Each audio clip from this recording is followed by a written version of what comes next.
PSEV-37 104 ഉപഗ്രഹങ്ങളുമായി ബഹിരാകാശത്തേക്ക് കുതിച്ചത് എന്നാണ് 2017 ഫെബ്രുവരി 15. 2017 ഫെബ്രുവരി 15-നാണ് PSLV-37 104 ഉപഗ്രഹങ്ങളുമായി ബഹിരാകാശത്തേക്ക് കുതിച്ചത്. അന്നത്തെ റെക്കോർഡായിരുന്നു അത്. സാക്ഷി മാലിക്കിന് പത്മശ്രീ അവാർഡ് നേടിക്കൊടുത്ത ഇനം ഗുസ്തി. സാക്ഷി മാലിക്കിൻ്റെ ഇനം ഗുസ്തി. ഇന്ത്യ വിൻസ് ഫ്രീഡം എന്ന പുസ്തകം രചിച്ചത് Maulana Abdul Kalam Azad. India wins freedom എന്ന പുസ്തകം മൗലാന അബ്ദുൽ കലാം ആസാദ്. ഇന്ത്യയിലെ ഏറ്റവും വലിയ വിവിധോദ്ദേശ പദ്ധതി നദീതട പദ്ധതി ബക്രാനങ്കലാണ് ഇന്ത്യയിലെ ഏറ്റവും വലിയ വിവിധോദ്ദേശ നദീതട പദ്ധതി.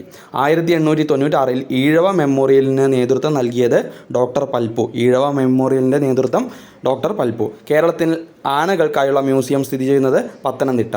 ആദ്യമായി മംഗോളിയ സന്ദർശിച്ച ഇന്ത്യൻ പ്രധാനമന്ത്രി നരേന്ദ്രമോദി. ഫ്രഞ്ച് വിപ്ലവം നടന്ന വർഷം 1789. ഏതു രാജ്യത്തിൻ്റെ പതാകയിലാണ് 50 നക്ഷത്രങ്ങളുള്ളത്? US.